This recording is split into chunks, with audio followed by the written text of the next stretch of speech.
Oke. Assalamualaikum warahmatullahi wabarakatuh. Bismillahirrahmanirrahim. Alhamdulillah.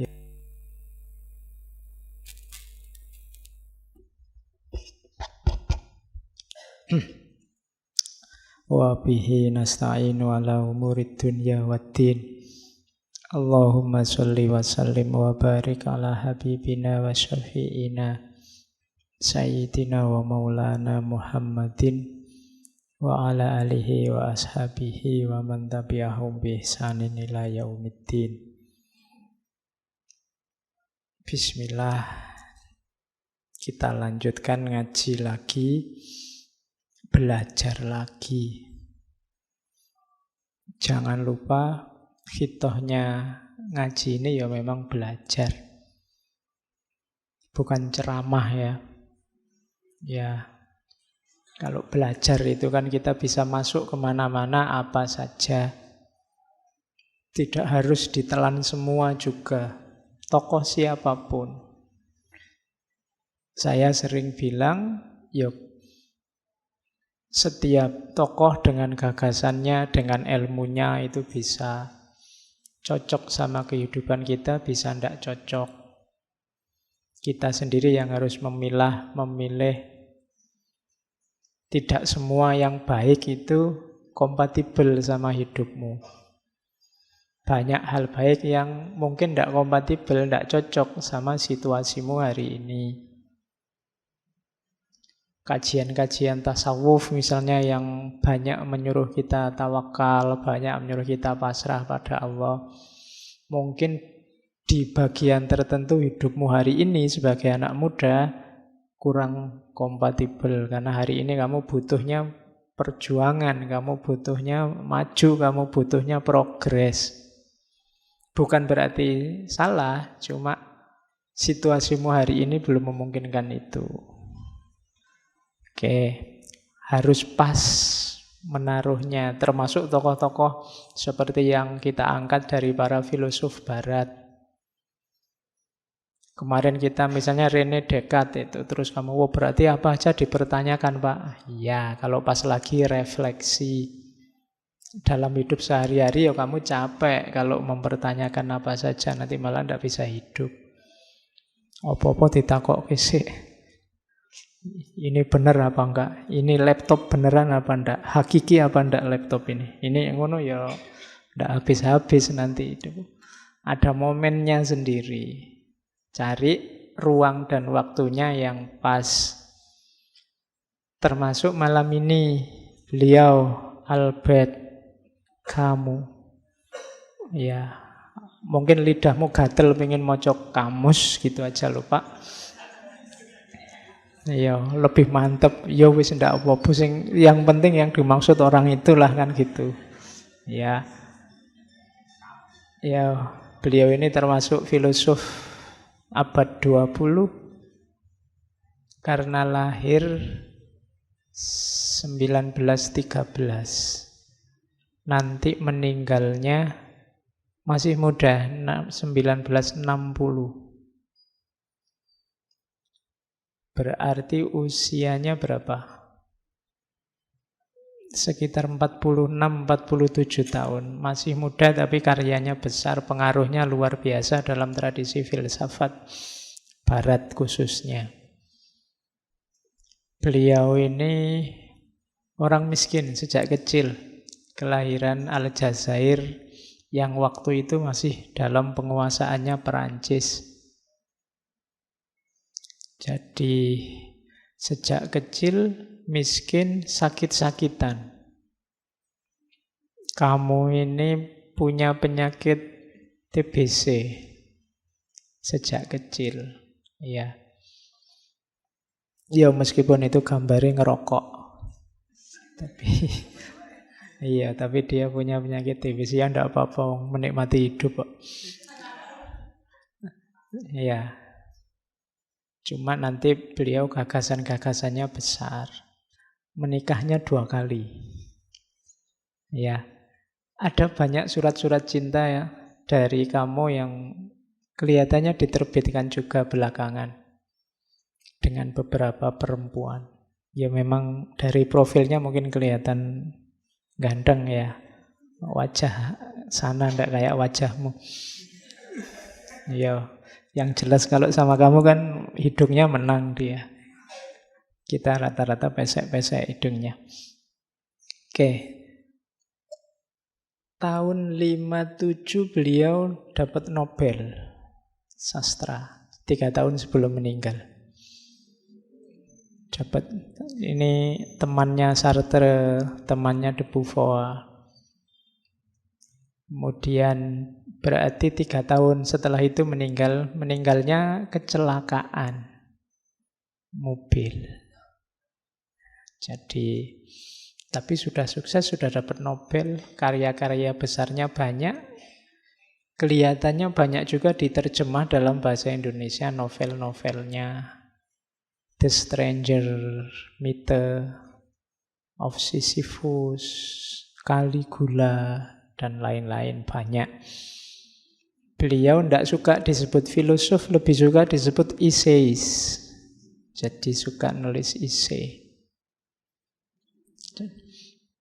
Meskipun ya gagasan-gagasan filsafatnya luar biasa. Banyak orang menganggap dia ini eksistensialis, tapi kamu sendiri tidak suka disebut eksistensialis. Dia merasa ada beda gagasan-gagasanku dengan kelompok eksistensialis. Meskipun bau eksistensialisnya ada. Oke. Pernah ikut Partai Komunis, tapi terus kemudian belakangan mengkritik juga, keluar juga dari Partai Komunis, karena memang orangnya kritis. Bismillah kita lihat ya, kita malam ini belajar gagasan utama yang ingin ditampilkan kamu yang nanti dikenal sebagai absurdisme. Ini sebenarnya melanjutkan Kierkegaard.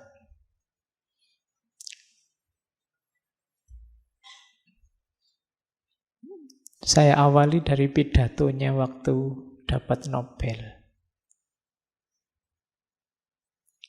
Katanya kamu, with what feeling can I accept this honor at a time when other writers in Europe are condemned to silence, and even at a time when the country of my birth is going through unending misery.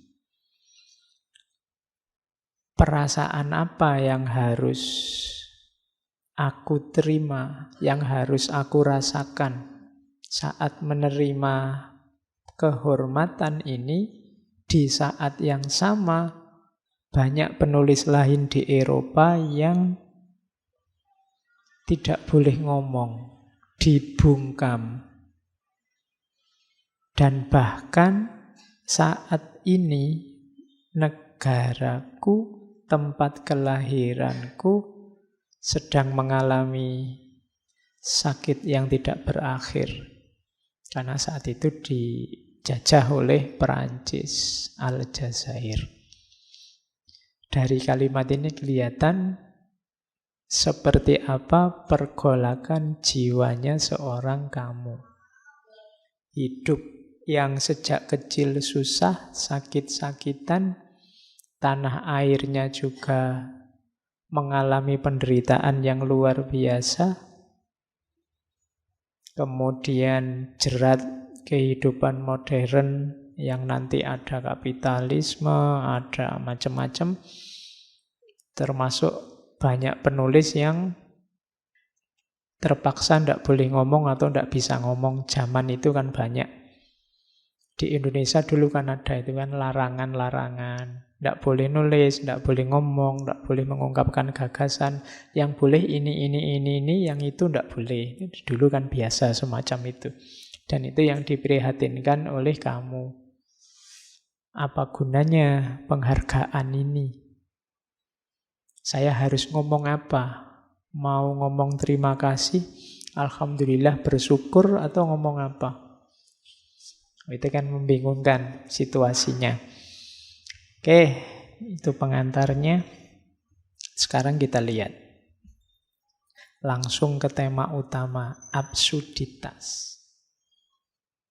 Katanya kamu, at any street corner, the feeling of absurdity can strike any man in the face. Dimanapun di sudut-sudut jalan, feeling of absurdity, merasa absurd itu bisa menampar wajah siapapun. Merasa absurd itu merasa hidup ini tidak jelas ya. Itu merasa absurd. Hidup ini mau apa sih? Itu merasa absurd. Aku kayak gini ini buat apa sih? Itu merasa absurd kamu. Tidak jelas. Coba bertanya, apa tujuan hidup ini? Apakah hidup ini ada maknanya atau tidak? Gunanya apa aku di alam semesta ini? Kamu akan jatuh pada absurditas, katanya kamu. Jawabnya susah, terus tidak jelas. Para filosof sebelum kita itu sudah mati-matian pengen jawab. Tapi tidak ada jawaban tuntas. Jawaban-jawaban itu hanya hebat di teori, hebat di buku-buku. Kita belajar ratusan konsepnya para filosof, rasanya ya berhentinya di ajaran mereka saja. Hidup kita ya gini-gini saja. Itu contoh gambaran betapa absurdnya hidup ini. Coba kamu tanya, kenapa kamu ngaji? Tujuannya apa? Hasilnya apa? Yang kamu dapat apa? Nanti kan jadi absurd. Tidak jelas. Mungkin ikut-ikutan, mungkin pingin pinter, mungkin itu tidak jelas. Muter yang tidak jelas itu absurd. Kayak orang tuamu bekerja mati-matian biar kamu bisa kuliah.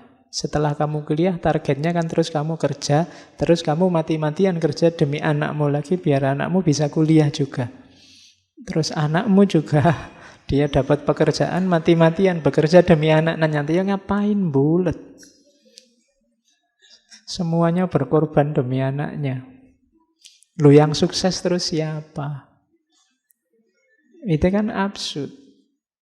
Tidak jelas. Nah, itu yang disedihkan oleh kamu. Jadi katanya kamu, hidup kita ini tidak pernah kita minta, tidak pernah kita harapkan, tiba-tiba seperti ini. Kalau di bukunya kamu itu analoginya kayak bola. Bola itu kita tendang ke selatan, kadang ya jatuhnya malah ke timur. Apalagi yang main timnas. Ayo. Sudah diramal kalah, menang. Diramal menang, kalah. Bingung. Loh, tapi memang hakikatnya permainan bola kan begitu. Dan hidup kita kan juga begitu. Kita merancang kayak gimana, hasilnya apa. Jadi ada jarak antara ideal-ideal yang kita canangkan dengan kenyataan. Toh terus kita mati-matian memegangi ideal kita. Itu namanya absurd, katanya kamu. Oke. Ya termasuk nanti kritiknya pada agama. Cuma tidak boleh baper.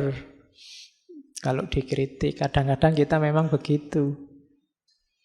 Kita teriak-teriak agama sumber kedamaian, ternyata dalam sejarah banyak bukti agama jadi sumber konflik. Yang kita gadang-gadang ternyata meleset. Itu juga jenis absurditas. Jadi hidup kita serba, kalau nanti diterjemahkan oleh para filosof eksistensialis kayak Heidegger, faktisitas. Kita selalu terlempar dalam fakta-fakta yang seringnya tidak cocok sama gambaran kita selama ini. Mungkin dulu kamu sebelum kuliah membayangkan besok kalau saya kuliah, mau rajin nulis, rajin baca, bikin tulisan banyak. Besok kalau saya kuliah, mau nyari pesantren, terus rajin tahajud sambil ngapalin Quran dikit-dikit sambil itu kan idealmu. Begitu kuliah, yo kamu rasakan sendiri sekarang kan. Itu ada jarak antara teori-teorimu dengan kenyataan hidupmu. Katanya kamu, absurd itu konfrontasi antara dunia yang irasional dan kerinduan yang hebat akan kejelasan yang panggilannya menggema di kedalaman hati manusia. Dunia ini katanya kamu ndak serapi yang kamu pikirkan. Cuma kita selalu ingin menjelaskan dunia ini secara mutlak, secara pasti, secara rapi. Dan kita gegeran demi itu. Konsep A tawuran dengan konsep B mengkritik konsep C gegeran sama konsep D. Semuanya konsep, kenyataannya beda. Dalam hidup ternyata tidak sesederhana yang diteorikan di konsep-konsepnya para filosof. Kamu tetap ingin mengejar makna hidup. Kamu kan gitu, mahasiswa-mahasiswa yang agak apalah gitu kan. Ini saya pencarian, Pak. Ini kan, itu pun kalau ditanya detail ya bingung. Kamu itu nyari apa? Caranya gimana? Kalau nyari itu kan ukuran kamu sudah nemu itu apa? Itu kan harus jelas. Tapi begitu dijelaskan, aslinya tidak begitu, Pak. Mesti gitu. Kenapa? Itulah hidup. Katanya kamu, hidup itu memang absurd. Nah, oke, terus kamu menjelajahi gagasan-gagasan para filosof sebelumnya. Kira-kira apa ada makna yang absolut itu? Dan dia tidak nemu. Meskipun dulu René Descartes teriak-teriak, ayo dicari sampai yang kebenarannya paling pasti. Wong kamu tidak ngerti René Descartes juga bisa hidup enak, bisa ketawa-ketawa. Berarti apa? Tidak operatif, tidak fungsional. Maka katanya kamu tidak. Cirinya hidup ini absurditas. Jadi ketidakpastian. Oke, makanya di awal tadi saya bilang ya, siap-siap cari wadah yang pas untuk gagasan ini. Kamu salah wadah nanti jadi kacau. Terus, absurd itu apa? Ya, absurd itu dari bahasa Latin absurdus, yang artinya tuli atau bodoh. Yang seperti rumusannya kamu tadi, konflik antara kecenderungan manusia untuk mencari nilai dan makna dalam hidup melawan kenyataan bahwa tidak mungkin orang bisa ketemu makna dan nilai pasti mutlak hakiki dalam hidup. Bukan tidak mungkin secara logik katanya kamu, tapi tidak mungkin secara human. Kenapa? Kita ini manusia. Kalau pakai bahasa agama mungkin manusia itu terbatas. Tidak mungkin dia ketemu yang tidak terbatas, yang mutlak, yang ultimate. Humanly impossible. Secara manusiawi tidak mungkin, tidak cuma secara logika. Jadi nanti akhirnya dikenal aliran absurdisme. Satu aliran filsafat yang menyatakan bahwa upaya manusia untuk menemukan makna, ya terserah istilahnya apa, makna batin lah, makna dalam lah, makna yang tinggi lah, ultimate lah, puncak lah, monggo, tapi pasti akan gagal. Tidak akan ketemu. Sehingga sifatnya absurd. Ya kayak tadi, absurd itu hanya dalam konsep. Canggih kalau didengarkan, rapi kalau dipahami, tapi dengan kenyataan itu selalu ketemu pengecualian-pengecualiannya. Karena dunia ini kayak orang main bola. Bola itu arahnya kemana, datangnya dari mana, tidak bisa diramal. Oke, tidak jaminan kalau apa wis Barcelona melawan PSS Sleman misalnya pasti menang Barcelona. Itu tidak jaminan. Ya kalau Allah menghendaki kan gitu maumu kan. Jadi ya bisa aja yang menang PSS. Mungkin Barcelona ini tadi bingung iki bal-balan opo gini. Terus dia malah kalah. Bisa begitu. Hidup ini absurd memang. Jadi tidak usah kaget kalau klub idolamu yang kamu jago-jagokan kok kalah. Alasannya gampang. Ya hidup ini memang absurd. Ya, jadi santai saja. Kamu tidak perlu galau. Oke. Nah, tadi kan feeling. Absurd itu yang kamu rasakan. Dari mana sih munculnya perasaan absurd itu? Yang pertama, konflik tadi ya, antara dunia manusia dengan pikirannya dan situasi dia yang tidak bisa lepas dari dunia. Kamu punya ideal-ideal.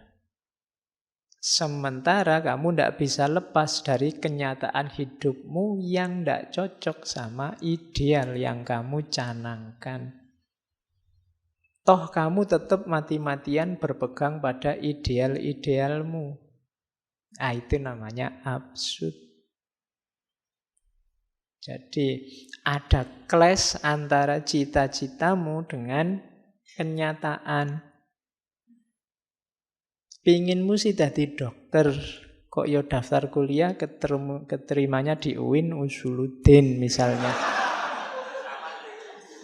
Itulah tabrakan sama sekali itu. Iya, wis ndak bisa gimana lagi, Bu. Kamu ngotot yang penting saya jadi dokter apa ya bisa. Ya paling mentok jadi dukun.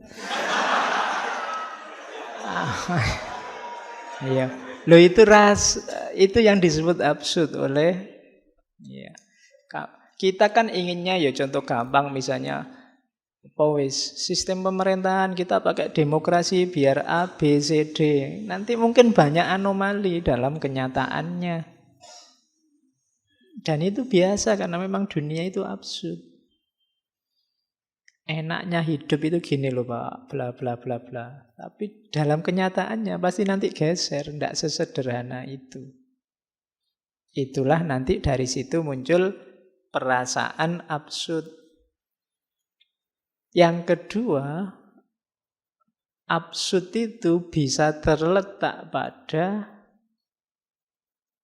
inginmu memahami hidup ini sedalam mungkin, sehakiki mungkin, seluas mungkin, tapi kenyataannya tidak mungkin kamu bisa begitu. Kemampuanmu, wawasanmu, sejauh apa jangkauan ilmumu, ya pasti terbatas. Mau komprehensif tidak gampang. Wong kita ini manusia yang meruang dan berwaktu. Jadi sehingga yang kita pahami ya sejauh jangkauan kita. Itu pun kita merasa inilah hakikatnya hidup. Nah, itu namanya absurd. Yang kamu tahu kebenaran itu ya sejangkau wawasanmu hari ini. Itu pun kamu tetap merasa ya tetap ini Pak yang paling sejati. Padahal tidak. Itulah perasaan absurditas yang kedua.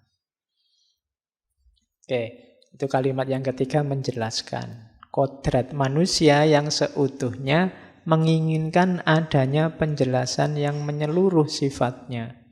Sementara di lain pihak ternyata dunia telah menyembunyikannya dengan hanya menyajikan penjelasan tersebut setengah-setengah.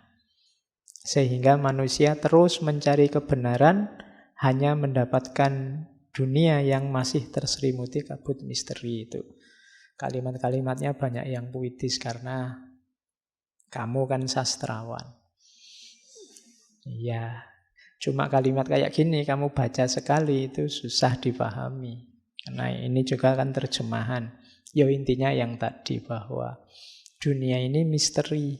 Tidak bisa ditebak hanya oleh satu teori. Begitu kamu tebak A, besok dia ganti jadi B. Begitupun kadang-kadang kita ngeyel, pokoknya harus A. Sehingga yang terjadi apa? Absurditas. Kan banyak di antara kita yang terlanjur terikat oleh ideologi, oleh pandangan, oleh aliran, oleh perspektif. Sehingga kadang-kadang meskipun buktinya menunjukkan bahwa perspektif kita salah, kita tetap ngeyel dengan perspektif kita. Itu contoh absurditas. Oke. Terus, yo misalnya kamu lihat teh ini. Misalnya teh ini sebenarnya manis, biasanya manis. Terus begitu kamu rasakan, mungkin takmirnya lupa ngasih gula, terus lu pahit lo itu. Enggak, Pak. Teorinya tetap teh itu manis. Loh, wong saya merasakan sendiri pahit. Oh, itu Bapak yang keliru. Jadi sekarang kan begitu orang. Jadi buktinya jelas, tapi kamu tetap gandolan, kamu tetap pegangan teorimu, perspektifmu yang selama ini kamu anggap benar. Itulah absurditas. Oke. Nah, itu ada quote-quote tentang absurditas yang saya ambil beberapa dari kamu. Misalnya ini absurd. Banyak orang belajar tentang kebahagiaan itu apa, diperoleh dari mana, isinya apa. Padahal katanya kamu, you will never be happy if you continue to search for what happiness consists of. Kamu tidak akan pernah bahagia kalau kamu terus mencari apa sih kebahagiaan itu. Kenapa? Selama kamu mencari, ya kamu akan sumpek dalam pencarianmu. Jadi sepanjang kamu mencari, kamu tidak akan pernah bahagia. Sama kayak, you will never live if you are looking for the meaning of life. Kalau kamu hanya sibuk mencari makna hidup, lah kapan kamu hidup? Itu yang dimaksud absurditas. Jadi, kita selama ini kan, apa yang kamu lakukan? Mengejar kebahagiaan, Pak. Lalu ngapain? Ya bahagialah saja. Kalau kamu mengejar kebahagiaan, kamu tidak akan ketemu kebahagiaan, kamu ngejar terus. Wong dia tidak hilang, misalnya. Tinggal kamu nikmati saja. Sama kayak hidup tadi. Kamu kok repot banget nyari maknanya apa, artinya apa, hakikatnya apa. Mbok sudah hidup gitu aja kan selesai. Nah, itu maunya kamu. Itu contoh betapa absurdnya kita. Bahkan kadang-kadang katanya kamu nobody realize. Tidak banyak orang yang sadar bahwa banyak orang menghabiskan sangat banyak energi untuk jadi normal. Itu kan dikritik. Untuk jadi orang biasa saja, jadi manusia yang normal, itu kadang-kadang kita menghabiskan banyak sekali energi.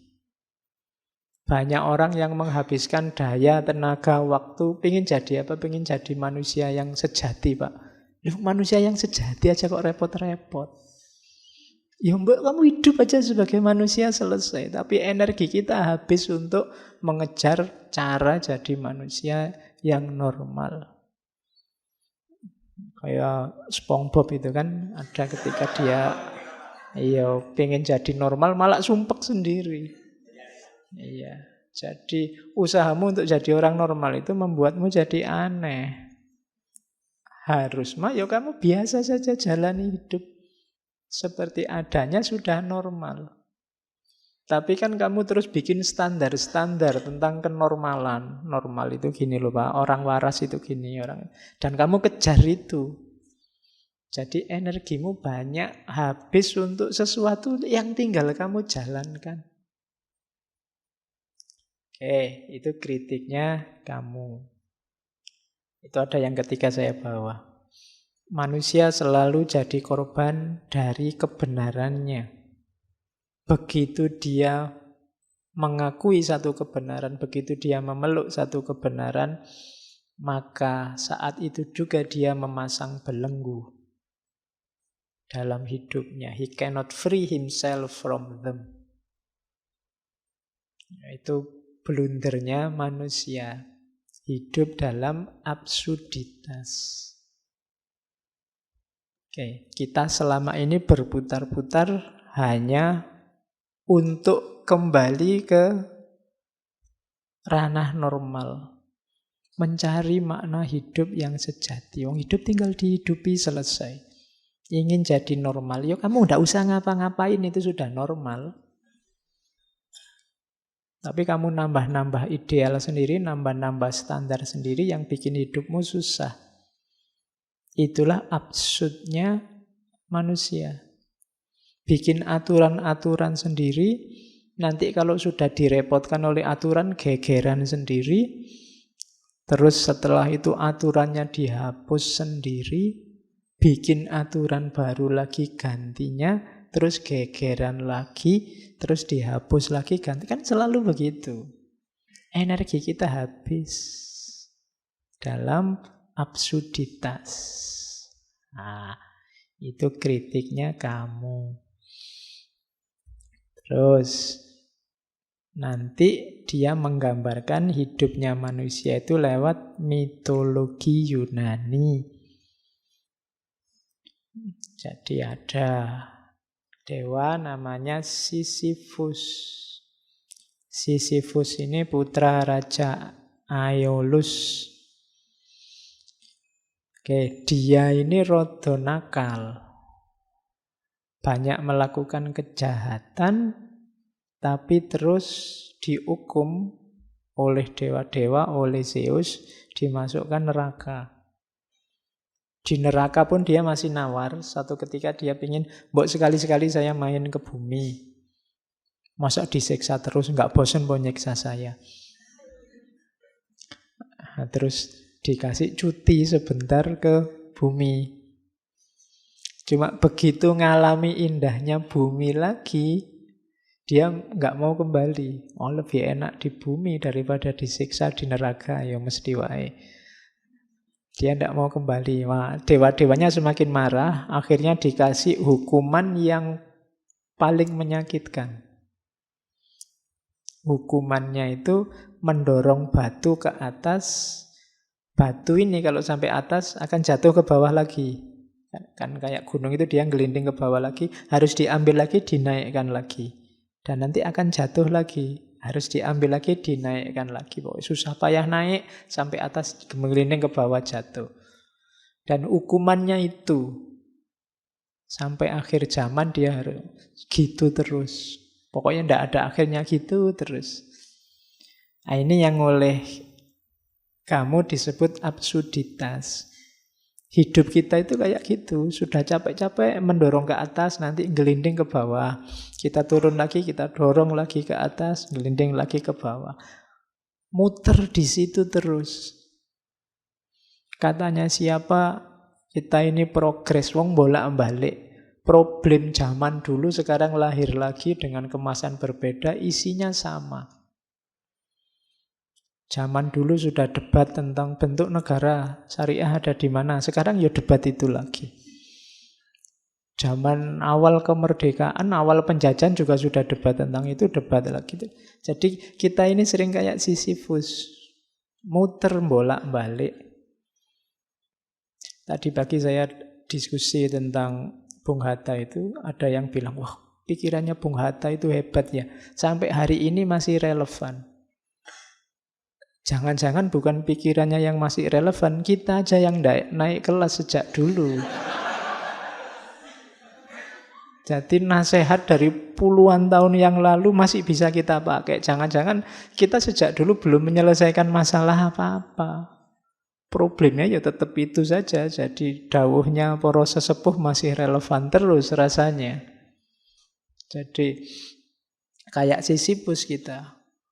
Jadi problem lama muncul lagi, diselesaikan dengan itu lagi, muncul lagi, diselesaikan dengan itu lagi.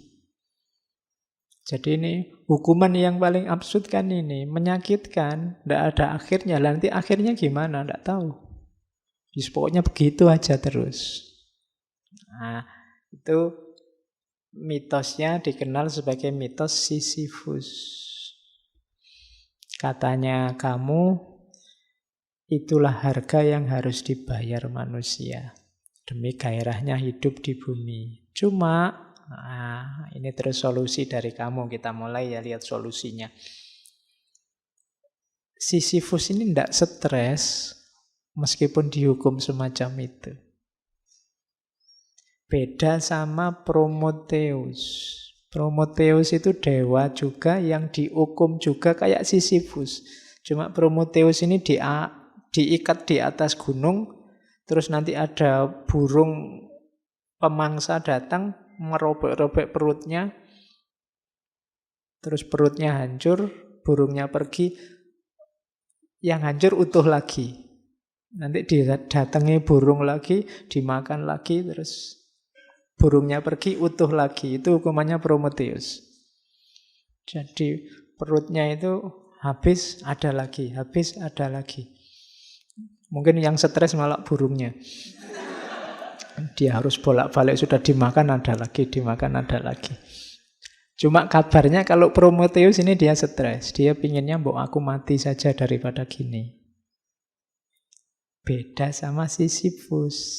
Sisyphus ini meskipun dihukum seabsurd itu, dia menikmati. Di gambarannya kamu, dahsyatnya Sisyphus, dia masih bisa tersenyum. Bayangkan Sisyphus ini bahagia. Ayolah kalau cuma ngangkat batu, ayo. Jatuh, ya diangkat lagi. Jatuh lagi, ayo diangkat lagi. Gitu aja kok dibikin repot. Ya. Jadi itu solusinya dari kamu, nanti kuncinya di situ. Oke. Nah, makanya pertanyaan besarnya kamu tentang Sisyphus itu kalimatnya bagus. Should I kill myself or have a cup of coffee? Kalau aku sumpek kalau hidup ini absurd, terus apa aku harus bunuh diri atau ayo ngopi saja? Loh, kan sekarang kan kamu sering pakai ini, alah daripada sumpek ngopi aja yuk. Kan gitu. Jadi iya sih, hidup ini absurd, hidup ini sumpek, hidup ini ruwet. Ngopi aja yuk, ngapain dibikin ruwet. Makanya pertanyaannya kamu, should I kill myself? Apa aku harus bunuh diri? Kan enggak toh? Meskipun hidup ini absurd, hidup ini rumit, hidup ini sumpek, nikmati saja. Kan bahasa lainnya itu. Jangan stres, jangan sumpek. Nah, jadi kalimat ini boleh kalian tulis besar-besar di kamarmu. Kamu kan sering sumpek. Ya, kalau kamu sumpek masuk kamar, aku harus bunuh diri apa ngopi saja. Ya. Nanti mau ngopi, loh kok duitnya habis, bunuh diri saja. Ya. Oke. Nah, katanya kamu, ya memang ketika berhadapan dengan absurditas, orang kan ketemu 3 hal ini. Ada orang yang putus asa, terus suicide, bunuh diri. Bagi kamu enggak, bunuh diri itu pengecut. Enggak berani menerima tantangan. Jadi langkah pertama sangat tidak direkomendasi. Jadi jangan bunuh diri eman-eman. Ya kan, masih banyak yang bisa dimanfaatkan dari dirimu dalam hidupmu, macam-macam. Jangan bunuh diri, maknai sendiri hidupmu, tidak apa-apa. Yang kedua, banyak juga yang ini cuma katanya kamu kurang maksimal. Namanya leap of faith. Nyari sandaran. Ya, kalau bahasanya kamu, biasanya kan orang terus lari ke agama. lari ke kepercayaan. Itu bahasanya kamu bunuh diri filosofis. Bunuh diri filosofis itu, sudahlah aku ndak usah mikir ruwet-ruwet tentang hidup, wis pasrah saja. Itu namanya bunuh diri filosofis. Kamu halangi dirimu untuk jangan mikir lagi, jangan sumpek-sumpek lagi, jangan merancang-rancang apa-apa lagi, pasrah saja 100%. Nah, ini kalau menurut kamu namanya bunuh diri yang filosofis, yang dibunuh akalnya, yang dibunuh intelijensinya. Nah, itu juga tidak direkomendasi. Jadi jalan yang kedua, menolak kemampuan individu untuk mencari makna secara rasional. Ndaklah, jangan buat pelarian. Ya, nanti agama jadi pelarian, Tuhannya jadi kambing hitam. Kalau ada apa-apa terus, ini kan sudah ditentukan oleh Tuhan. Itu namanya Tuhannya jadi kambing hitam. Ini tidak direkomendasi oleh kamu. Kamu maunya yang ketiga. Akui saja bahwa hidup ini memang absurd. Langkah pertama itu, terima saja absurditas itu. Itulah valid solution yang pertama.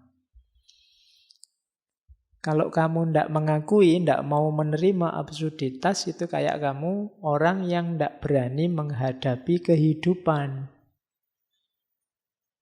Kan kehidupan tadi cirinya absurd.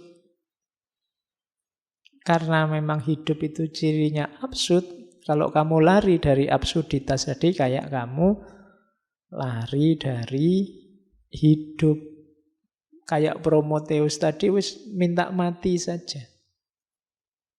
Beda sama Sisyphus, dia bisa menikmati, tidak apa-apa. Loh, saya dihukum, iya wis ayo sini dihukum, tidak apa-apa. Dinikmati saja, ngelinding ke batu ke atas, jatuh lagi. Ya diambil lagi. Yang penting kan tidak mati, dia hidup terus. Bisa menaik turunkan batu. Nah, jadi pertama-tama langkah yang valid menghadapi absurditas itu katanya kamu terimalah. Tidak usah disangkal. Tidak usah kamu nyari-nyari argumen untuk membantah bahwa hidup ini tertib, teratur, rapi, kita bisa menguasai dunia, mengontrol. Tidak bisa. Diterima saja bahwa hidup ini serba tak terduga, susah untuk dikendalikan dan seterusnya. Diterima saja itu dulu. Oke. Jadi hadapi absurditas itu, jangan lari. Lah terus gimana Pak? Hidup kita asal? Enggak. Setelah kamu terima bahwa hidup ini absurd, dan kamu tidak nyari sandaran-sandaran untuk melarikan diri, maknai saja hidupmu versimu seperti yang kamu inginkan. Tanpa harus berpretensi bahwa ini loh makna terbaik, makna ultimate, makna puncak. Maknai saja hidupmu. Katanya kamu, manusia sepanjang sejarah itu kan berusaha menemukan makna hidup. Dan dia akhirnya jatuh di satu di antara dua. Hidup ini tidak bermakna, atau ada makna tapi dari realitas lebih tinggi dan kita hanya disetir saja. Katanya kamu dua-duanya tidak kondusif untuk hidup kita. Dua-duanya memposisikan kita jadi objek. Jadilah subjek sendiri dalam hidupmu. Ciptakan maknamu sendiri dalam hidupmu. Mungkin itu tidak objektif. Tapi makna yang kamu ciptakan sendiri, versimu, itu membuat hidupmu sekarang jadi lebih berharga. Dan kamu tidak merasa kosong lagi, tidak merasa hampa lagi karena absurditas tadi. Ndak apa-apa, hidup ini absurd. Kalau hidup ini ndak karu-karuan, tak bikin makna versiku sendiri yang membuat hidup ini rasanya kayak karu-karuan. Rasanya kayak lurus, ada maknanya. Tapi makna versiku, tanpa harus merasa makna ini final, makna ini puncak. Di sini bau eksistensialismenya kelihatan. Jadi, eksislah jadi dirimu sendiri dengan makna yang kamu bikin sendiri. Tapi bukan makna hakiki, Pak. Ya ndak apa-apa. Yang penting begitu kamu punya makna, hidupmu kan berharga. Versimu sendiri. Setelah tadi kamu terima absurditasnya, bahwa hidup ini absurd, sekarang kamu beri makna. Lah nanti hidup ini ndak karu-karuan, Pak. Makna saya apa laku? Kalau besok makna saya nggak nyambung gimana? Bikin makna lagi. Ya, bikin makna baru lagi. Kalau sudah tidak cocok, ya ganti lagi. Dulu mungkin sebelum kuliah kamu, pokoknya Pak, saya maunya belajar. Pacaran, no way, misalnya. Ya, itu kan makna versimu. Tapi nanti mungkin semester 3 kok ya ada yang nyantol dan mau. Eman-eman ini kalau dilepaskan. Misalnya, ya contohnya kan gitu. Tapi kan dulu prinsip saya ini Pak, ya diganti saja, apa susahnya sih? Wong dulu prinsip kamu sendiri yang bikin. Sekarang diganti yang baru kan juga tidak apa-apa. Wong situasinya memang berubah. Mungkin dulu kamu membayangkan wajahku gini mungkin tidak terlalu laku lah paling. Mungkin, ternyata laku juga misalnya. Ya diganti aja, wong dulu makna itu kamu yang bikin kan. Prinsip-prinsip itu kan kamu yang membangun. Begitu situasinya ganti, ya diganti saja. Kok dibikin repot? Kan banyak orang yang mati-matian, enggak bisa pokoknya. Apapun yang terjadi saya enggak mau Pak pacaran. Ya kamu sumpek dewe, energimu akhirnya habis untuk ngempet biar enggak pacaran tadi. Hari ini kita banyak yang begitu. Demi prinsip. Itu diketawain sama kamu, bukan saya loh ya. Ya. Jadi, ndak terima saja hidup yang absurd itu. Kalau ada temenmu kok ngeritik, alah dulu katanya ndak mau pacaran, sekarang sama aja pacaran. Loh hidup ini memang absurd. Iya. Jadi, ndak bisa dijelaskan hitam putih gitu loh. Kamu kan bisa menjelaskan gitu. Jadi, dulu kamu punya prinsip itu karena bayanganmu tentang dunia ini, tentang realitas, tentang relasi itu seperti itu. Sekarang berubah situasinya.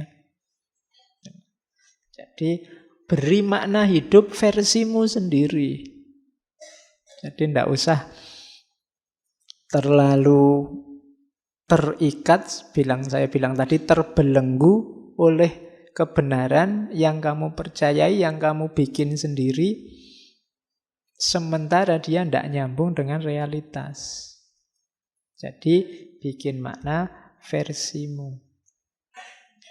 Nah, itu ada quotes dari kamu, I continue to believe that this world has no ultimate meaning. Aku selalu percaya bahwa dunia ini tidak punya makna puncak, makna utama. But I know, tapi aku tahu bahwa something in it has a meaning. Ada sesuatu di dunia ini yang bermakna.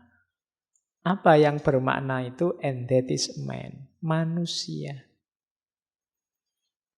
Because he is the only creature to insist on having one. Sebab manusia adalah satu-satunya makhluk yang bersikeras untuk punya makna. Iyalah, menurutku sih makna puncak itu tidak ada. Kecuali makna itu ada di manusia. Karena manusialah yang memberi makna-makna, yang membuat makna-makna. Ngaji ini penting apa enggak? Itu kan makna-makna. Perlu ndak ada minuman dua semacam ini, itu kan makna-makna. Wong kadang-kadang diminum cuma satu, kok selalu dikasih dua misalnya. Tapi kan itu ada makna di sini, nggak sekedar matematika. Jadi yang punya makna-makna siapa? Manusia. Peristiwa ya sekedar peristiwa. Kitalah manusia yang menempelkan makna-makna. Jadi berarti apa? Makna itu adanya dalam diri manusia, tidak di alam semesta. Jadi alam semesta ini puncaknya makna apa? Tidak ada. Karena yang nempeli makna-makna itu manusia. Ya sama tadi dulu kan waktu kita belajar filsafat bahasa semiotik itu kan, bahwa manusia itu makhluk yang bermain dengan tanda, dengan makna. Warnanya merah dimaknai berhenti, warnanya hijau dimaknai kualik ya. Merah berhenti, hijau jalan ya bener. Ya kadang-kadang sambil ngantuk ngomongnya kebalik. Cuma nanti dalam konteks yang berbeda, merah dimaknai berani, ya kan? Sementara kuning dimaknai kematian misalnya, putih juga ada orang meninggal misalnya. Itu kan yang ngasih makna manusia. Barangnya sih cuma bendera warna putih, tapi kadang-kadang dimaknai ada orang meninggal. Kadang-kadang kalau di sirkuit balapan ya berarti ada tabrakan. Kalau kan selalu begitu. Kalau lagi perang itu maknanya menyerah kan gitu. Itu kalau kamu tidak cerdas urusan makna-makna, kamu bingung hidup di dunianya manusia. Kalau kamu maknai pokoknya putih itu artinya menyerah. Nanti ada orang meninggal, wah ada yang nyerah nih berarti. Ya maknanya beda. Jadi itulah manusia, serba bermain-main dengan simbol. Kamu yang gundul, kamu yang gondrong, kamu yang rambutnya cepak, itu kan pasti memaknai. Saya filosof ya Pak, ya rambutnya panjang lah Pak, gondrong. Atau gundul, atau itu kan makna-makna. Barangnya sih ya itu, situasinya ya itu, tapi manusia yang ngasih makna. Maka hidup ini memang absurd, terimalah itu, tapi biar hidupmu berharga, maknailah versimu. Biar kamu eksis jadi dirimu. Itu maunya kamu. Terus, yang jelas jangan lari. Ini teorinya tentang illusion, act of illusion. Banyak orang yang melarikan diri dari absurditas. Tidak mau menghadapi. Biasanya larinya pada kepercayaan-kepercayaan, lari pada makna-makna yang dipandang universal, yang dipertahankan mati-matian meskipun tidak cocok atau tidak nyambung. Pokoknya harus ini maknanya, karena ini sifatnya universal, itu lari namanya. Sampean punya pandangan kayak gitu itu loh, tidak cocok, sekarang situasinya berubah, tidak, pokoknya harus ini. Nah itu namanya lari, tidak berani menghadapi kenyataan. Dan kalau orang lari dari absurditas, katanya kamu berarti dia tidak akan sanggup menghadapinya. Lari itu bisa macam-macam, ke agama, ke filsafat, ke tradisi, ke budaya. Yang meskipun mungkin tidak relevan, tidak cocok dengan situasi, dipegangi mati-matian. Nah, itu namanya act of illusion. Illusion bukan illusion ya, illusion. Pelarian. Banyak orang yang tidak sadar melarikan diri dari rumitnya hidup. Nyari nyaman dengan memegangi yang dia percaya, yang dia anggap benar, meskipun kalau mau jujur sudah tidak cocok lagi dengan kehidupan. Nah, itu kritiknya kamu. Nah, bebaslah. Itu tadi. Untuk kamu bisa memberi makna dalam hidup, berarti kamu harus bebas dari belenggu-belenggu yang selama ini menghalangi kemajuanmu untuk memberi makna. Bagaimana caranya, Pak, saya bisa memaknai hidup saya versiku sendiri? Syaratnya cuma satu, bebaslah. Freedom. Jadi freedom itu jalan paling pendek untuk orang bisa menerima absurditas. Nanti kamu memperkenalkan konsep acceptance without resignation.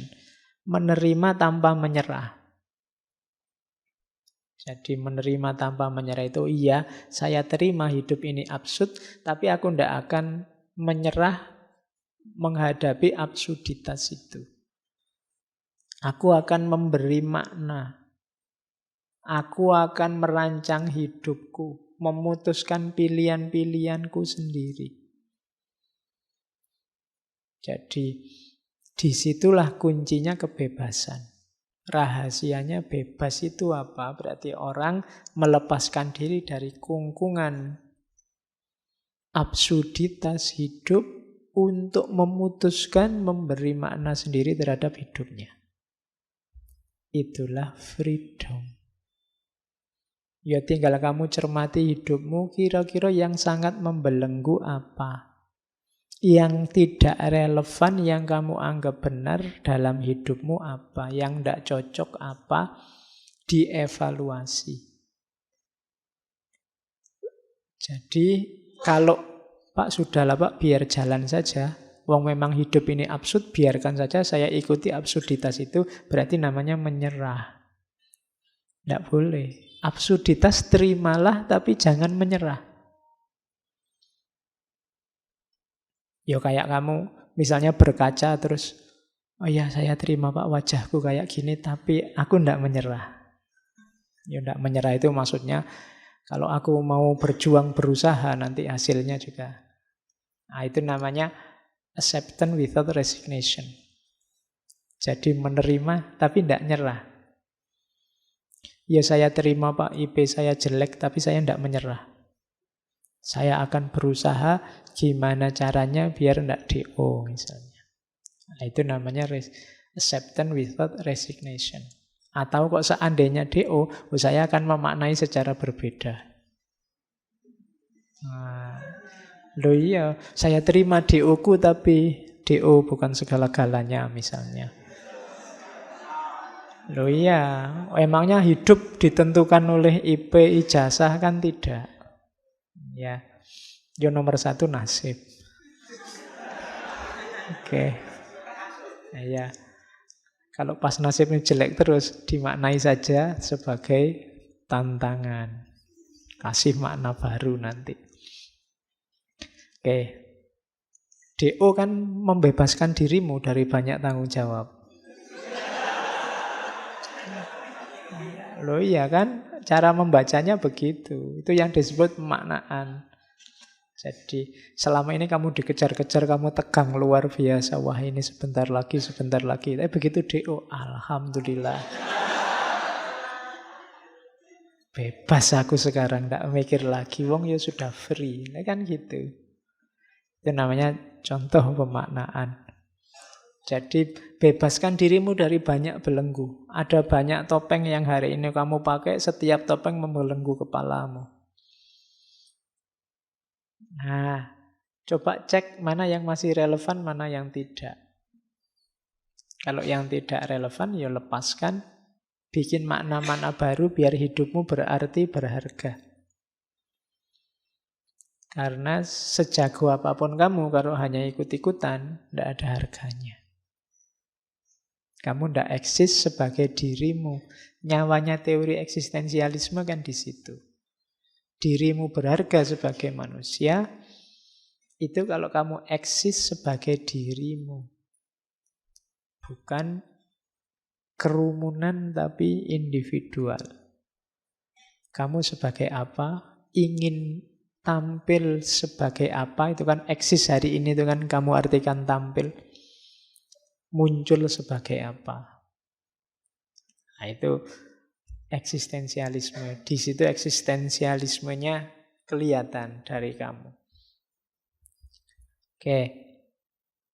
The only way to deal with an unfree world is to become so absolutely free that your very existence is an act of rebellion. Satu-satunya jalan untuk berhadapan dengan dunia yang tidak bebas adalah menjadi sepenuhnya bebas. Sehingga hidupmu, keberadaanmu, hakikatnya adalah tindakan pemberontakan. Berontaklah. Yang diberontak apa? Ketidakbebasanmu. Ada banyak hal yang membelenggumu, bebaslah. Tindakanmu apapun kalau dasarnya tidak bebas, tidak ada nilainya. Saya orang baik, Pak. Kenapa kok kamu melakukan kebaikan? Dipaksa ya, Pak. Itu kan tidak ada nilainya. Orang tidak akan ngasih hadiah kamu, wong dipaksa. Kamu salah juga begitu. Kamu melakukan kesalahan, Pak terpaksa, Pak saya memperkosa. Lah kok bisa dipaksa, Pak? Ya. Itu kan juga ketika dipaksa kan nilai salahnya juga berkurang banyak. Wong kamu tidak bebas, milih sendiri. Kalau boleh milih, kamu tidak akan memperkosa. Tapi karena dipaksa, ya terpaksa diperkosa. Contoh gampangnya begitu. Sehingga hidupmu harusnya adalah act of rebellion. Tindakan pemberontakan. Kamu tidak berontak siapa-siapa. Berontak nilai-nilai yang mengungkung hidupmu, yang membuat dirimu tidak eksis sebagai dirimu, sehingga semua tindakanmu jadi tidak bernilai. Nilai satu tindakan itu antara lain syaratnya harus kamu bebas. Dalam fikih kan selalu kan, misalnya haji apa-apa syaratnya yang pertama balik, terus merdeka. Kan selalu ada istilah merdeka itu. Karena orang kalau yang tidak merdeka, tidak kena khitab. Tidak bisa kena hukum. Wong dia tidak merdeka. Yang dia lakukan hanya sesuai perintah. Dia tidak bebas menguasai dirinya sendiri. Kalau dulu konotasinya memang perbudakan. Tapi hari ini ada banyak hal yang memperbudakmu, cuma kamu tidak sadar. Nah, nanti kamu renungkan sendiri. Sejauh mana kamu bebas, mandiri, menguasai hidupmu sendiri. Kenapa sih harus bebas? Katanya, kamu freedom is nothing but a chance to be better. Kebebasan itu tidak lain adalah kesempatan untuk jadi lebih baik. Biasanya ketidakbebasan itu menginginkanmu ada dalam status quo. Harus seperti saat ini yang begini. Itu biasanya terus kamu dipagar-pagari sehingga tidak bebas. Padahal hidup kita ini kan harus selalu berkembang ke arah yang lebih baik, lebih baik. Kalau bahasa hadisnya, yaumuhu khairun min amsihi. Ketika tidak lebih baik, berarti kita macet, mandek di kebenaran hari ini. Yang mungkin sudah tidak relevan lagi di hari esok. Maka bebaskanlah dirimu biar kamu bisa jadi lebih baik dan lebih baik. Jadi berarti apa? Syaratnya untuk eksis, kemudian menghadapi absurditas itu adalah kebebasan dirimu. Tindakannya adalah tindakan pemberontakan. Terus, kamu, ini agak unik ya, dulu kita pernah ngaji tentang harapan. Kalau bagi Albert kamu, tidak usah berharap. Iya. Kenapa jangan berharap? Penolakan terhadap harapan berarti penolakan untuk percaya apapun melebihi yang ada dalam kehidupan. Jadi harapan itu katanya kamu bukan lawan dari keputusasaan.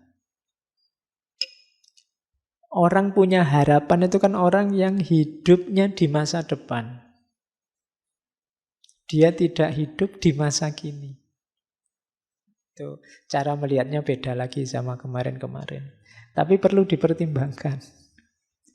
Jadi orang yang terlalu banyak harapan, pokoknya tiap hari berharap terus, itu kan biasanya hari ini juga nggak ngapa-ngapain. Yang ditunggu besok. Tunggu saja besok. Tunggu saja besok. Kan mesti gitu. Saya baru saja bikin tulisan tentang gerakan Imam Mahdi mileniarisme itu. Masyarakat itu kalau sudah terpojok, tertindas, tidak punya solusi apa-apa, tidak punya jalan keluar apa-apa, biasanya stuck terus menyerah, dan yang dimunculkan ideologi harapan yang namanya Imam Mahdi mileniarisme itu. Wis ndak apa-apa sekarang sumpek, besok tunggu saja Imam Mahdi datang, semuanya akan dibalas. Kalau Ratu Adil datang, selesai semua konflik di Indonesia. Kan gitu.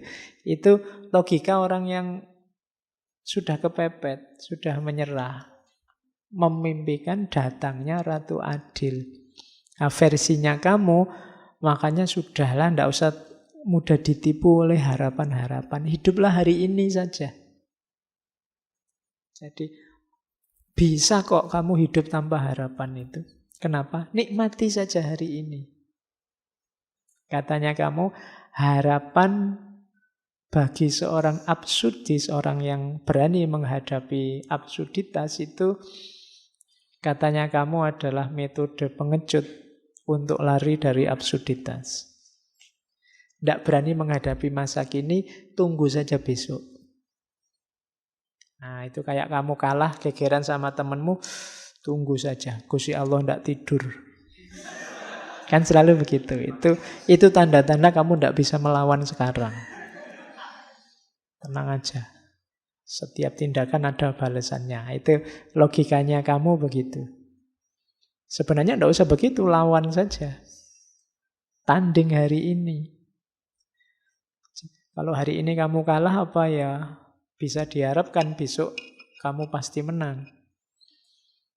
Jadi berjuangnya sejak hari ini. Jangan menunggu besok. Perhatikan saja situasi hari ini. Dengan tanpa memiliki harapan, katanya kamu, orang akan termotivasi untuk hidup sepenuhnya di setiap momen peristiwa yang dia hadapi saat ini. Itu uniknya filsafat ya. Berpikir itu bisa dari banyak segi. Kamu mau nyari wajibnya orang punya harapan dengan haramnya orang punya harapan, itu sama-sama ada argumennya. Makanya tadi saya bilang, tinggal cocokkan saja sama situasi hidupmu. Enaknya kamu punya harapan atau tidak yang kondusif, sehingga nantinya melahirkan banyak kebaikan dari dirimu. Ya kamu sendiri nanti yang merancang. Kira-kira kamu perlu harapan apa enggak? Yang mungkin hidupnya penuh kegagalan, ya mungkin kamu butuh harapan biar enggak milih pilihan pertama tadi, bunuh diri. Sumpek, apa-apa gagal itu enggak apa-apa, mungkinnya punya harapan. Tapi yang sedang mengawali perjuangan, menurut saya tanding saja hari ini. Tidak harus ditipu oleh harapan-harapan. Itu kamu melihat yang nomor 2 ini. Terlalu banyak harapan membuat orang tidak fight. Jadi tidak mau turun ke gelanggang. Nah itu kalimatnya kamu. He who despairs of human condition is a coward. But he who has hope for it is a fool. Orang yang putus asa menghadapi situasi manusia hari ini itu pengecut. Dan orang yang punya harapan itu bodoh. Kalau ada waktu kamu cari novelnya kamu yang judulnya Strangers, orang asing. Itu isinya orang yang hidupnya cueknya pol. Ya memang judulnya orang asing. Kamu itu suka, kalau nulis novel itu tokohnya itu stranger, orang asing, outsider, dan yang sejenis itu. Jadi bukan aku atau kamu atau dia atau kita. Selalu posisinya orang asing. Nanti itu kan ceritanya seorang yang, ya pokoknya gambaran absurditasnya hidup itu nanti ada di kamus Strangers itu, di novel Strangers itu. Jadi orang asing. Isinya mungkin bagi kita yang sukanya hidup tertib, aturan moral, peduli sama orang lain, itu isinya tidak karu-karuan novel itu. Wong cerita ibunya meninggal aja di bagian awal itu, ibuku meninggal, tapi tidak tahu juga sih meninggalnya jam berapa, lupa juga sih. Pokoknya kalimatnya jenis-jenis itu, jadi orangnya cueknya luar biasa. Nanti ada cerita dia bunuh orang juga, tapi ya tanpa ekspresi juga. Di penjara juga dinikmati saja penjaranya. Itu kan absurd. Hari ini kan banyak absurd-absurd semacam itu kan. Penjara untuk menghukum orang. Tapi ya bagi yang sangat miskin mungkin penjara lumayan bisa makan gratis. Itu kan absurd. Nanti yang sangat kaya penjaranya mewahnya luar biasa. Kos-kosanmu tidak ada apa-apanya sama penjara-penjara itu. Iya, kalau disuruh tuker mungkin mending kamu yang di penjara sana, yang di penjara suruh tidur di kos-kosanmu. Dia mesti tersiksa luar biasa. Lah iya kan? Loh itulah absurdnya hidup. Gitu loh. Kamu semacam itu pun kamu kan tidak merasa terpenjara. Kamu kan nggak pernah mengeluh, wah aku terpenjara di kos-kosan, kan tidak ada. Padahal mungkin kos-kosanmu ngalah-ngalahi penjara. Tapi koruptor-koruptor tertentu itu kan ya penjaranya mewahnya luar biasa. Ada kulkas, ada TV, ada itu. Itu kan yang disebut absurd. Lu gimana orang bisa kapok? Kalau namanya hukuman tapi hukumannya menyenangkan. Nah, itu kan absurd. Tapi tenang saja, jangan putus asa menghadapi situasi. Barang siapa putus asa, dia pengecut. Nah, ya semoga Pak besok lebih baik. Itu harapan. Kalau harapan berarti bodoh. Itu kan kalimatnya begitu. Dia bodoh. Berarti apa? Taklukkan kalau ada situasi tidak beres hari ini, ayo dibereskan. Jangan nunggu besok. Jangan berharap besok. Sekarang. Kalau berharap besok kan ya, apalagi besok-besoknya kita itu kan bisa panjang rentangnya.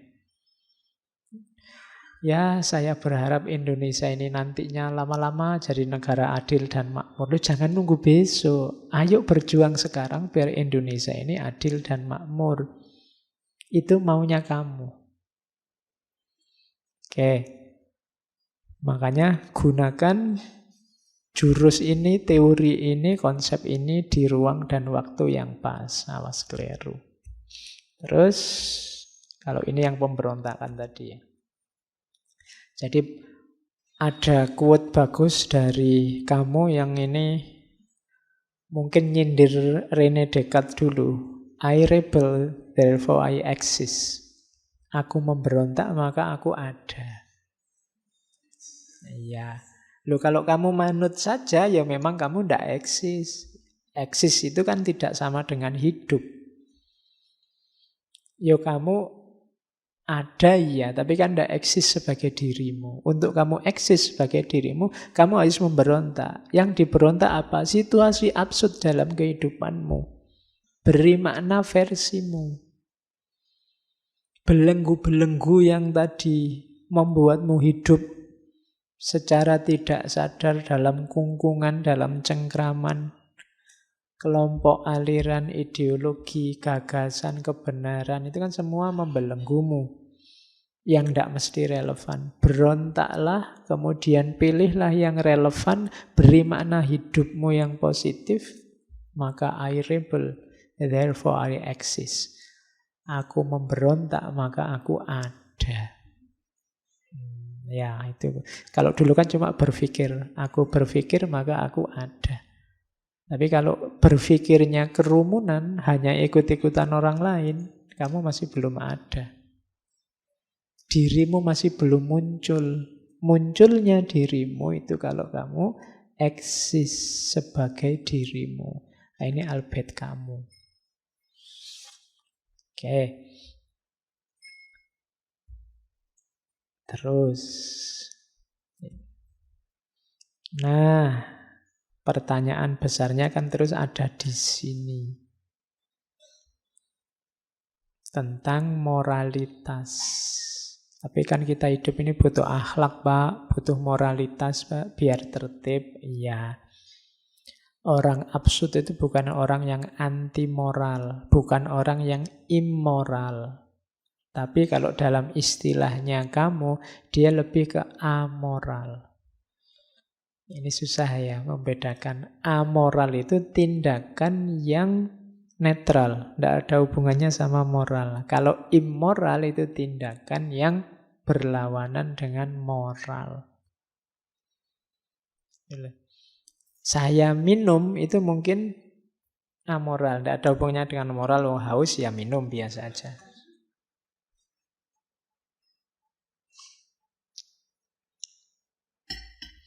Cuma kalau tehnya tak siramkan ke wajahmu, ya itu immoral. Menyakiti orang lain itu immoral. Kamu duduk itu ya amoral. Amoral itu ya itu belum ada hubungannya dengan moral. Kamu duduk saja. Pak, saya duduk, Pak. Iya. Tapi saya duduknya sambil nendangi teman saya yang di depan. Oh, itu baru amoral, immoral. Jadi ada amoral, ada immoral. Nah, amoral ini isilah dengan nilai-nilai moral versimu. Jadi, baik atau buruk, lihatlah ruang dan waktunya, kemudian ciptakan makna itu versimu. Sama. Disitulah nanti kelihatan integritas moralmu. Sama kayak tadi ya contohnya. Jadi kalau kamu melakukan sesuatu, hasil keputusanmu sendiri, termasuk dalam moral ini, perbuatan ini jadi bernilai. Tapi kalau dipaksa orang lain, hanya karena mengikuti, hanya karena apalagi komitmen tertentu yang mengikatmu, katanya kamu, ya itu belum disebut bermoral. Kamu seolah-olah terpaksa, bukan keputusanmu sendiri. Kamu tidak bisa disebut berintegritas. Integritas itu jiwamu tercetak sudah bermoral begitu dan kamu putuskan bermoral. Tidak cuma karena ikut-ikutan saja. Disitulah kamu disebut orang yang berintegritas. Dan cirinya lagi, lihat situasi.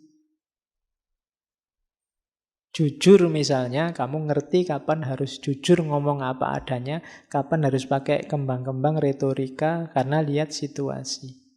Bukan berarti kalau kamu nggak ngomong apa adanya, terus pasti kamu nggak jujur dan salah, nggak. Ada situasi-situasi yang mungkin kamu nggak harus jujur. Kalau jujur, bahaya, atau nggak sopan malahan. Misalnya kamu jenguk temanmu sakit, terus bilang, waduh kalau kayak gini nggak lama lagi mesti sampean. Loh itu jujur. Cuma kan ya nggak usah ngomong di situ. Ya, temanku kemarin kayak gini 3 hari cumaan langsung. Iya. Kamu kan nggak mau dimarahi. Yo, aslinya memang begitu kok. Kok saya dimarahi? Saya kan jujur. Iya jujur. Cuma ruang dan waktunya nggak cocok. Kamu harus cerdas juga memutuskan. Kapan harus ngomong jujur, kapan situasinya tidak memungkinkan. Oke, kalau ada muridmu misalnya ndak pinter, ya ndak usah dimarahi. Ah, kamu itu bodoh, pasti masa depanmu suram, pasti gitu. Iya. Ya kamu jujur sebenarnya, cuma kan ruang dan waktunya ndak cocok kamu ngomong begitu. Itulah integritas. Jadi ndak sekedar membuta mengikuti aturan, tapi kamu ngerti ruang dan waktunya yang pas. Itu maunya kamu tentang moralitas, menghadapi absurditas. Nah, kurang lagi. Tentang, ini diambil dari novelnya The Fall. Ini sindirannya kamu pada kita. Jadi manusia itu katanya kamu biasanya merasa dirinya benar. Harusnya dibalik. Sebenarnya setiap manusia itu punya andil dalam kesalahan. Orang kan selalu merasa aku yang benar, aku yang baik.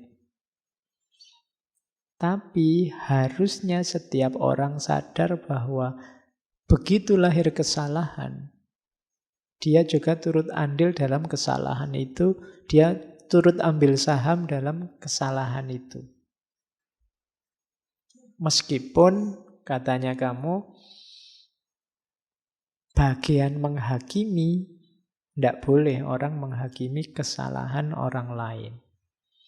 Sadarlah bahwa kamu sangat mungkin melakukan kesalahan dan setiap orang juga begitu, tapi jangan menghakimi kesalahan orang lain. Jadi kita percaya diri kita yang benar, sekarang mulai digeser kalau versinya kamu, percayalah bahwa kamu mungkin salah. Itu efeknya luar biasa. Hari ini kan kita kadang-kadang agak sumpek lihat orang yang mengklaim bahwa aku yang paling benar, aku yang paling baik. Lebih kondusif katanya kamu, sadarilah bahwa aku mungkin salah, aku mungkin keliru. Itu akan lebih baik. Meskipun jangan menunjuk ke orang lain. Aku ya, bukan kamu. Biasanya kan kita kebalik. Jangan ngomong gitu, kamu mungkin juga salah. Kan selalu ke orang lain. Kebalik. Jangan terlalu percaya padaku, aku ya mungkin salah. Jadi pada diri sendiri. Itu teorinya tentang guilt and innocence. Manusia itu biasanya kecenderungannya ngakui bahwa aku yang benar. Yang ini nanti dalam banyak kasus sering jadi sumber masalah.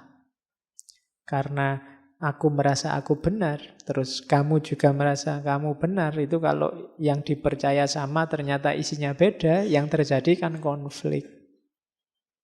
Beda dengan mentalnya dibalik. Aku mungkin salah. Kamu juga merasa aku juga mungkin salah. Oke, dalam pergaulan kan lebih kondusif. Aku yang salah. Oh enggak, aku yang salah. Aku yang salah. Gegeran. Gegeran lagi ya akhirnya. Ya hidup ini memang absurd ya. Jadi iya, disuruh ngalah akhirnya gegeran gara-gara saling ngalah. Oke.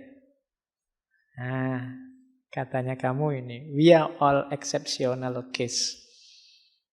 Setiap manusia, kita semua itu adalah kasus khusus. Jadi ini edisi terbatas. Setiap orang merasa dirinya istimewa, bahasa lainnya itu. Tidak ada loh orang itu yang kalau disuruh jujur aja dia pasti merasa aku ini istimewa loh. Aku ini luar biasa loh. Aku ini siapapun dia. We all want to appeal against something. Terus selalu protes tentang sesuatu yang tidak cocok dengan kebenaran yang dia yakini.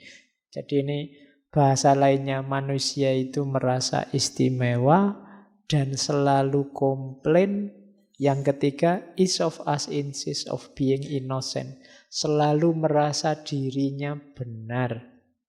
Bahkan demi 3 hal ini kadang-kadang yang disalahkan bisa manusia seluruhnya atau surga dan Tuhan.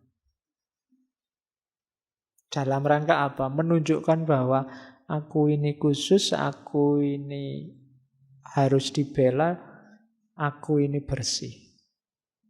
Orang biasanya itu yang dia rasakan. Jarang orang merasa, saya ini biasa-biasa aja kok Pak. Itu biasanya basa-basi kalau ada orang ngomong gitu. Kamu ingin dianggap istimewa dengan bilang saya biasa-biasa saja. Jadi setiap orang adalah edisi khusus. Jarang orang yang merasa dirinya, oh saya itu jelek kok Pak. Enggak. Pasti kamu merasa istimewa. Yo, pasti selalu ada embel-embelnya. Kamu kalau menyebut dirimu jelek kan biasanya ada embel-embel. Yo, jelek-jelek gini Pak, saya itu kan mesti ada belakangnya. Enggak pernah saya jelek titik. Pasti jelek-jelek gini kan sih gitu. Jadi selalu edisi khusus. Ya makanya kalau ada yang tanya, kamu ganteng apa jelek? Oh, kalau saya sih ganteng enggak, cuma limited edition. Tidak ada lagi yang kayak saya misalnya. Nah, itu kan setiap orang merasa istimewa. Dan biasanya selalu komplain. Itu bahasanya Quran kan, innal insana khuliqa halu'a. Manusia itu komplain terus. Jadi appeal against something. Terus merasa benar, merasa bersih. Feel innocent at all cost. Bahkan untuk demi semua tadi, keistimewaan dirinya, kebersihan dirinya, kadang-kadang menyalahkan semua orang. Atau bahkan bentuk ekstrimnya sampai menyalahkan surga kalau di situ. Ya menyalahkan Tuhan. Ini maunya Tuhan gini, mau apa lagi? Kan begitu. Itu namanya nyalahkan Tuhan. Takdirnya Tuhan begini, mau apa lagi? Yang disalahkan Tuhan. Jadi cirinya itu tadi tentang guilt and innocent. Bahwa manusia itu kebanyakan merasa dirinya bersih. Bahayanya di situ. Terus, ini kritiknya pada abad 21. Kenapa sih muncul absurditas-absurditas tadi? Sebenarnya kuncinya adalah pada modernisme. Jadi ini kritik yang disebut di hampir semua karya sastra Eropa awal abad 21, abad 20. Jadi budaya mekanisasi, budaya massa yang manusia jadi terasing dari dirinya, ada dehumanisasi. Katanya kamu, kita ini produk dunia otomatis, kita ini kayak robot. Disitulah sumbernya absurditas. Kita ini kayak robot, kalau sudah diprogram A, yo A. Padahal hidup ini tidak sesimpel itu. Ada peristiwa demi peristiwa dinamis berubah-ubah, sementara kita terlanjur A dan A terus. Sehingga ideal yang kita hayati sering tidak nyambung dengan hidup sehari-hari. Dari mana berarti itu munculnya? Mekanisasi hidup. Hidup kita ini monoton. Sarapan jam 7, makan siang jam 12, makan malam jam 7 malam. Dan kita kan ajak begitu. Pokoknya sehari makan 3 kali, Pak. Meskipun nanti di sela-sela jam makan itu bisa nyemil, bisa macam-macam. Kadang sudah makan berat, ada ketela, ada jagung. Lu kan belum nasi, Pak. Waktunya makan. Pokoknya mekanis hidup kita itu. Tidur jam sekian, bangun jam sekian, nanti kuliah jam sekian. Tidak luas. Mekanisasi hidup. Ya contoh yang lain banyak. Rutinitas-rutinitas yang menjebak. Kenapa menjebak? Karena kadang-kadang mungkin tidak relevan lagi itu dijalankan, tapi dipaksa harus begitu terus. Ngaji ini emangnya harus malam Kemis? Kok tidak bisa malam Minggu misalnya? Apa tidak bisa malam Jumat? Ya memang biasanya malam Kemis, ya malam Kemis aja lah Pak. Itu jebakan-jebakan cara berpikir modern. Rutinitas. Ya sementara malam Kemis ya tidak apa-apa. Kapan-kapan diganti. Oke, tapi ini contohnya. Ini yang bikin hidup jadi absurd. Kamu mempertahankan idealmu yang sudah tidak relevan lagi dengan situasinya. Oke. Nah, ini cara untuk jadi eksis saya ambil dari salah satu suratnya kamu. Kalimatnya bagus-bagus. My dear, tuh, yo, sayang. Ya, kalau kita kan sering pakai kalimat sayang sekali. Kenapa Indonesia sepak bola itu nggak menang-menang? Karena begitu mau ngegolkan ndak gol, kata komentatornya sayang sekali.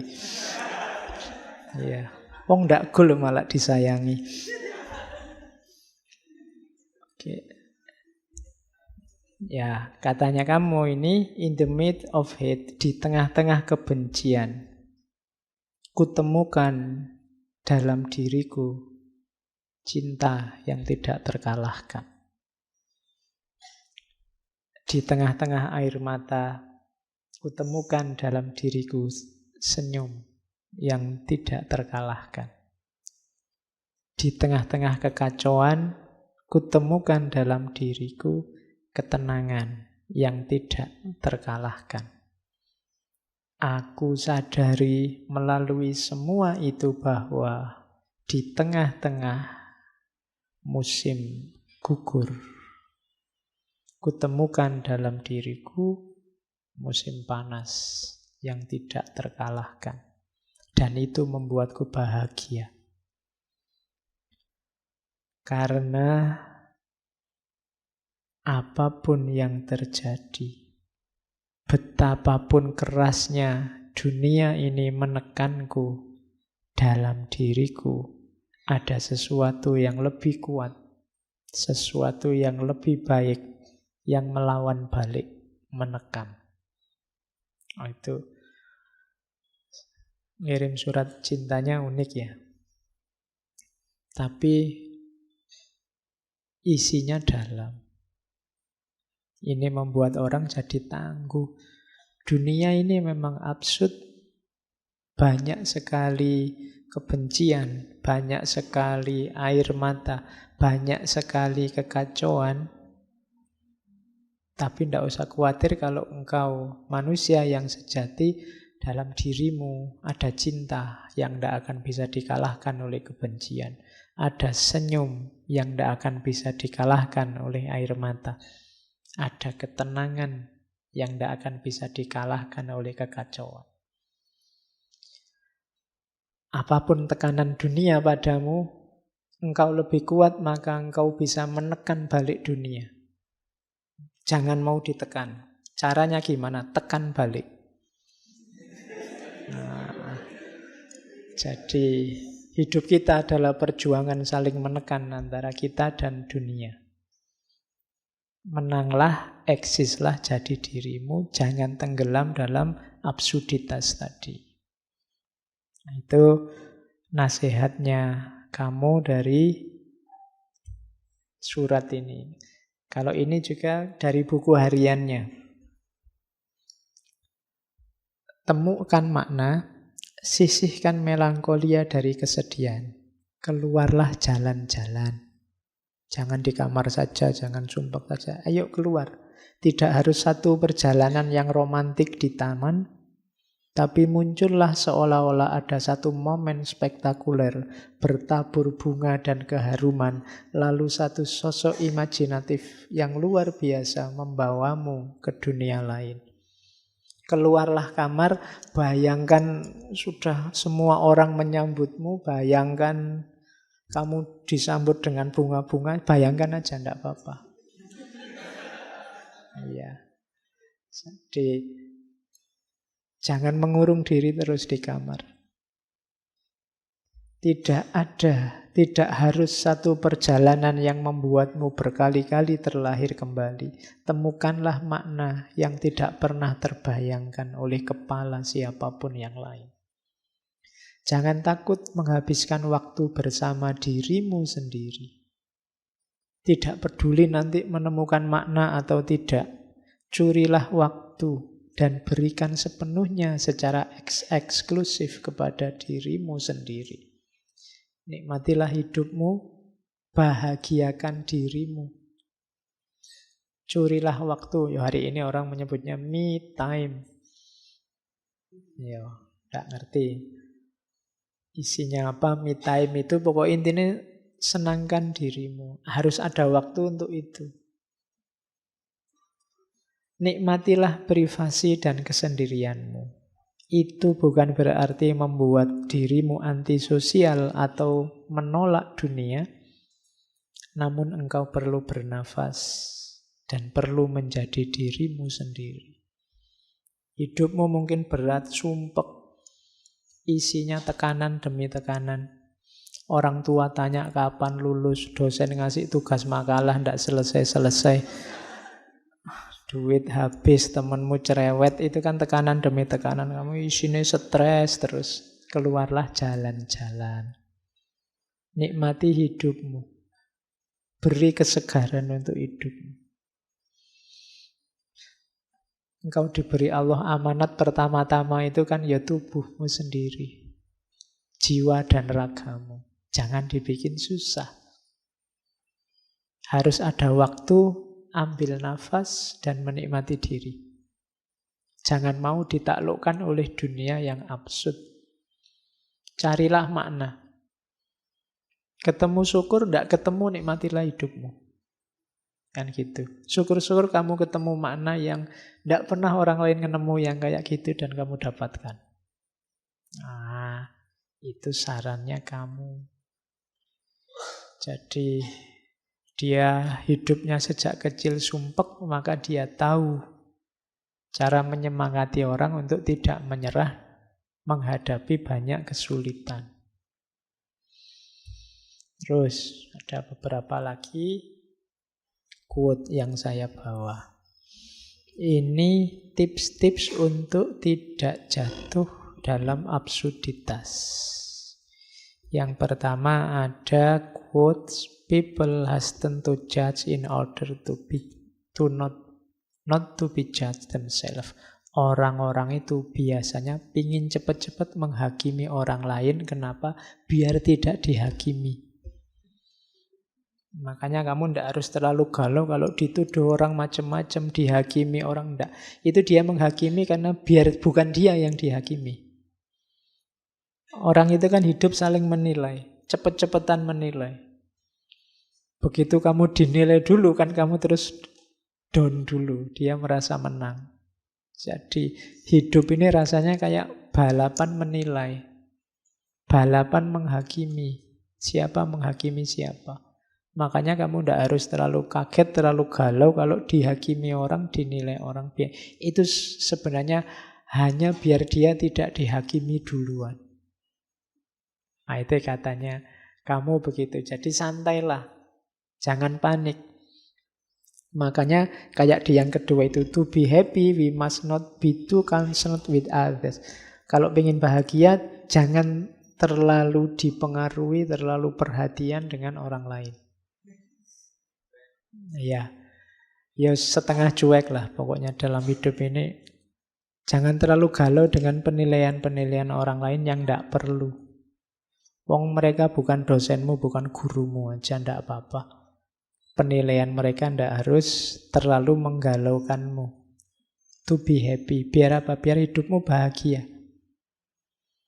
Hidup sekali jangan isinya hanya sumpek karena dinilai orang lain. Nah, itu hidup yang tragis. Termasuk yang ketiga, Don't believe your friend when they ask you to be honest with you. Jangan percaya kalau ada temanmu menyuruhmu jujur pada mereka. All they really want, yang mereka inginkan sebenarnya adalah maintain the good opinion they have of themselves. Dia sebenarnya sekedar ingin meyakinkan bahwa diri mereka lah yang baik. Jadi kalau ada orang ngomong, "Mbok kamu jujur padaku," itu sebenarnya dia cuma ngomong, "Aku jujur, sekarang kamu jujurlah padaku." Jadi sebenarnya dia ingin meyakinkan dirinya bahwa aku ini sudah baik, sekarang tinggal kamu yang harus baik. Itu sama kayak menilai tadi, sebelum dinilai orang, dia menilai dulu. Nah, jadi kalau ada orang, "Mbok kamu jujur padaku," ya kamu duluan yang jujur. Jadi kalau memang niatnya menjatuhkan teman, ya jangan terlalu diambil galau. Don't believe your friend. Itu pokoknya di level ini itu kamu ngajak gegeran ini sama orang lain. Kenapa? Karena orang lain sering ngerecoki hidup kita.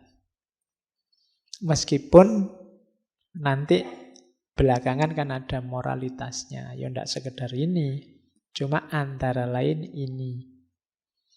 Karena di sekeliling kita banyak orang yang ingin eksis tidak dengan cara mengeksiskan dirinya, tapi dengan cara menjatuhkan temannya. Sehingga eksistensi dia menunggu temannya jatuh apa enggak. Kalau temannya jatuh baru dia muncul. Nah itu hati-hati menghadapi orang yang semacam ini. Ada lagi, kalau ini beda tema. I don't want to be a genius. I have enough problem just trying to be a man. Aku tidak ingin jadi orang jenius.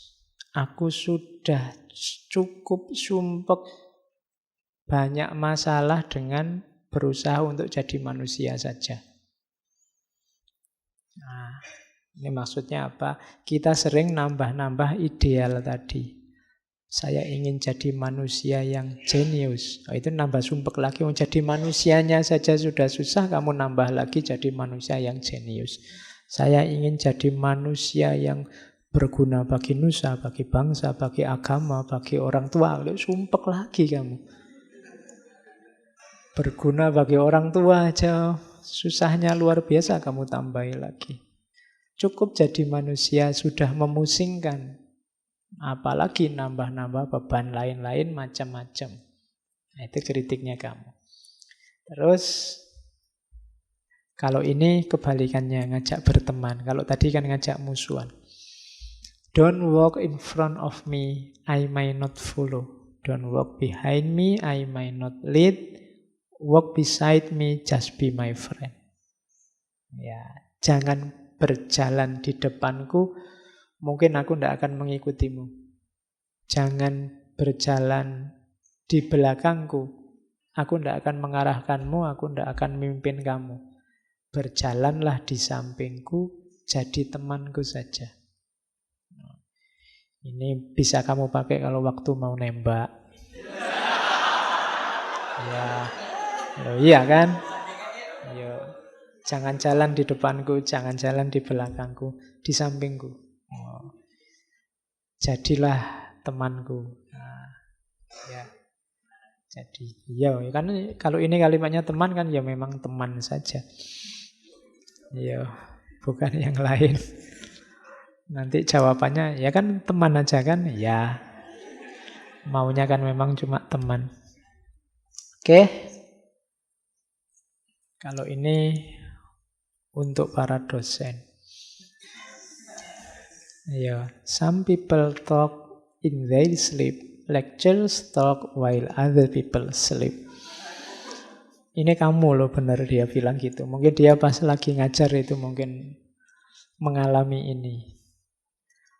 Banyak orang yang berbicara waktu tidur. Tapi hanya dosen yang berbicara sementara banyak orang tidur. Ya. Ngaji ini kan juga gitu. Dosennya ngomong dhewe, kalian tidur sama cengenges-cengenges sejak tadi. Oke, jadi some people talk in they sleep, lectures talk while other people sleep. Ini nanti kamu bawa, kasihkan dosenmu biar dosenmu seneng. Oh iya ya, kadang-kadang gini. Oke, saya kira itu untuk kamu. Wadahnya dicocokkan lagi saya bilang tadi, karena ada 1-2 gagasan mungkin yang tidak relevan untuk hidupmu. Kalian pilih sendiri mana yang cocok, mana yang tidak. Oke, saya kira itu ya. Kita masih ada beberapa sesi sebelum Ramadan. Ya, mumpung menjelang Ramadan ya, temanya yang religius. Ya, yang agama-agama. Kita ngomong moralitas lagi aja lah. Anu saja ya, ke timur, ini kan di barat. Kita 1 bulan ini ada di barat. Timur. Oke. Ke ke Indonesia. Moralitas. Kita ambil yang populer ya, kita ambil Hamka. Buku saja kita ambil, nanti karena Hamka ini banyak, saya ambil bukunya Lembaga Budi. Kemudian setelah Hamka kita ke Jawa. Ajaran moral Jawa. Dulu sudah Wedotomo, besok kita ambil serat Wulangreh, Pakubuwono sekawan. Terakhir pas menjelang puasa, ya saya ngambil 3 ya, karena khawatirnya nanti kita harus ngambil jeda sebelum puasa. Takmirnya mungkin harus kerja bakti, bersih-bersih. Kita tutup dengan Ghazali. Kita ambil 1 kitab, Al-Kashfu wa Tabyin. Ini membahas orang-orang yang tertipu. Isinya tentang orang-orang yang merasa dirinya baik, merasa dirinya benar, ternyata tertipu. Itu Al-Kashfu wa Tabyin. Jadi bulan depan kita tobat. Iya, kita belajar moralitas timur yang lurus-lurus. Kita ketemu Hamka, kita ketemu Pakubuwono, kita ketemu Ghazali. Setelah itu puasa. Ya nanti habis Idul Fitri kumat lagi, enggak apa-apa. Oke, saya akhiri sekian. Kurang lebihnya mohon maaf. Wallahul muwaffiq, wallahu a'lam bishawab. Wassalamualaikum warahmatullahi wabarakatuh.